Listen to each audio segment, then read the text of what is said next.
যে আমি জানতে চাই আমাদের সংবিধানের প্রাইম মিনিস্টার কে, আমাদের সংবিধানের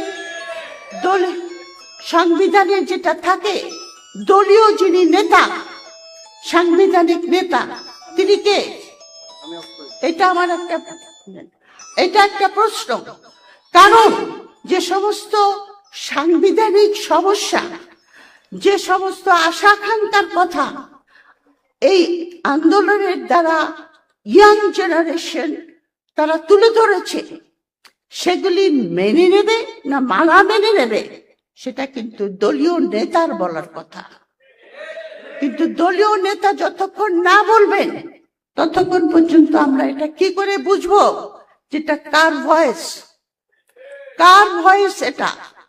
কারণ দলীয় নেতা উপস্থিত থাকতে আর একজন তার পক্ষ হয়ে কথা বলে, এটা কোনো পার্লামেন্টে আমি জানি না, আমার জ্ঞানের ভিতরে নাই, যে এটা আপনার আমার ক্ষুদ্র জ্ঞানের ভিতরে আমি এটা কোনোদিন শুনি নাই, দেখি নাই।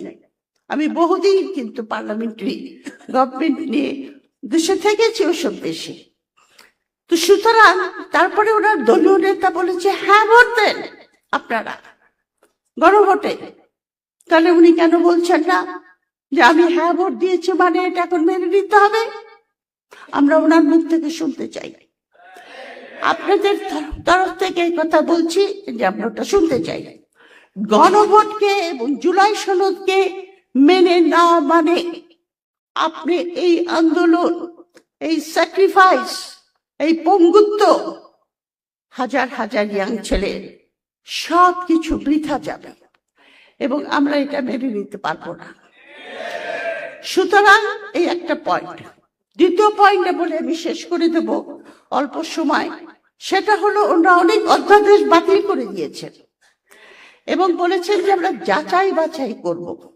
যাচাই বাছাই কথাটা কিন্তু খুবই একটা অমিনাস কথা, কারণ যাচাই বাছাইয়ের মাঝখানে অনেক কিছু ঘটে।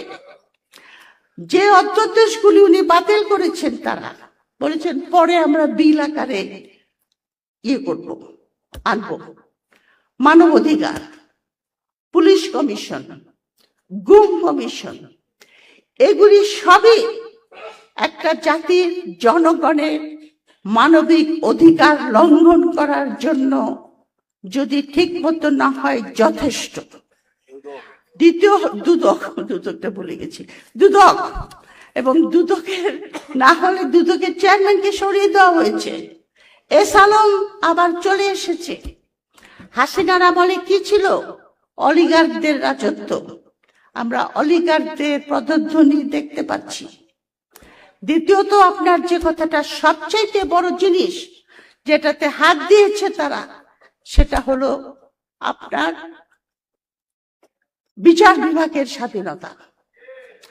বিচার বিভাগের স্বাধীনতা হলো একটা সাংবিধানিক রাষ্ট্রের মূল ভিত্তি এবং আপনার এই বিচার বিভাগের যে সেক্রেটারিয়েট সেটাকে ওনারা দিতে চাচ্ছেন না, সচিবালয়।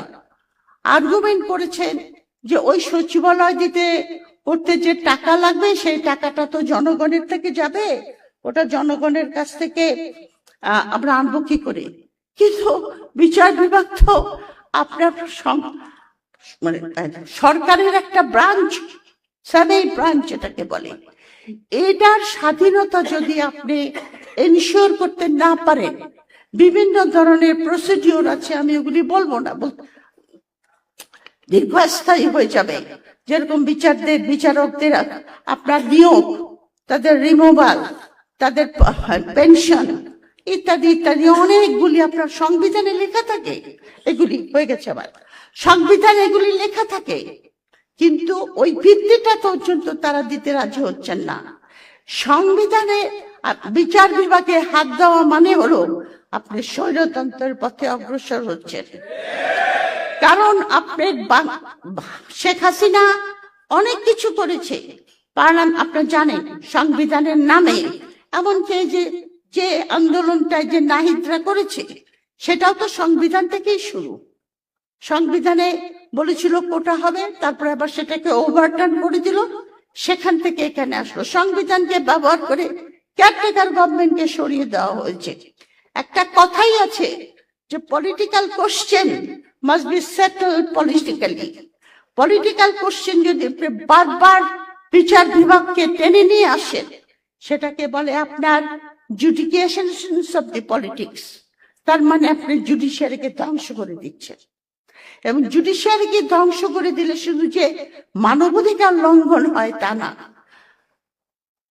রুল অফ ল লঙ্ঘন হয় তা না, এটা লঙ্ঘন করে সোশ্যাল জাস্টিস, যেটাকে আমরা বলি ইনসাফ।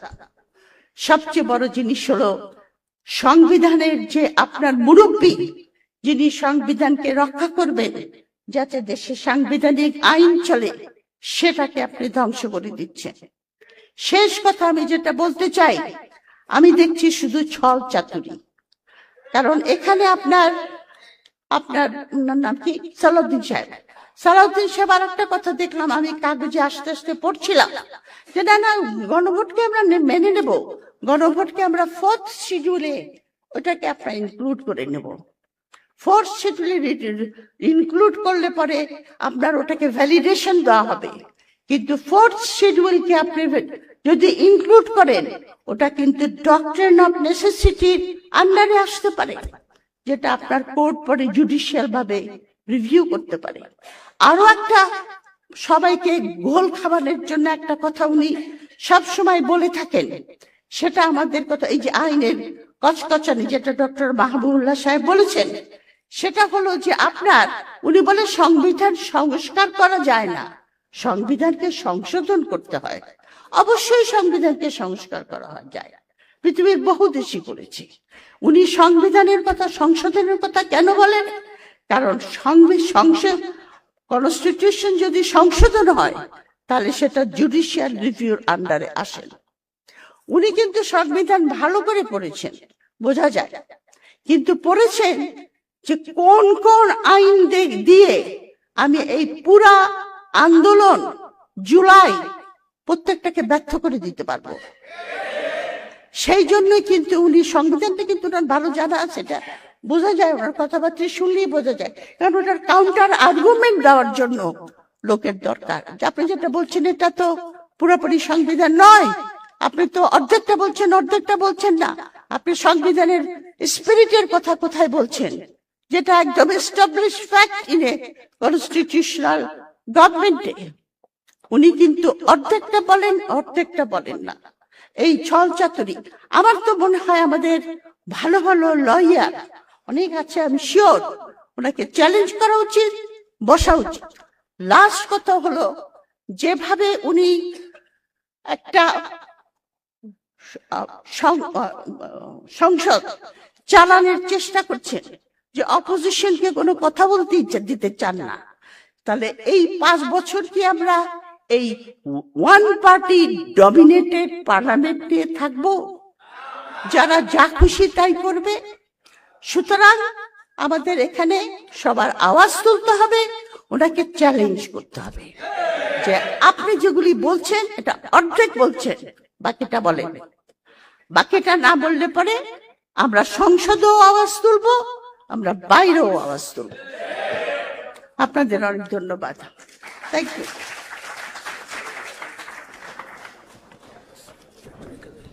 সম্মানিত উপস্থিতি, আমাদের আজকের এই জাতীয় সেমিনারে অনেক গুরুত্বপূর্ণ অতিথিবৃন্দ উপস্থিত হয়েছেন।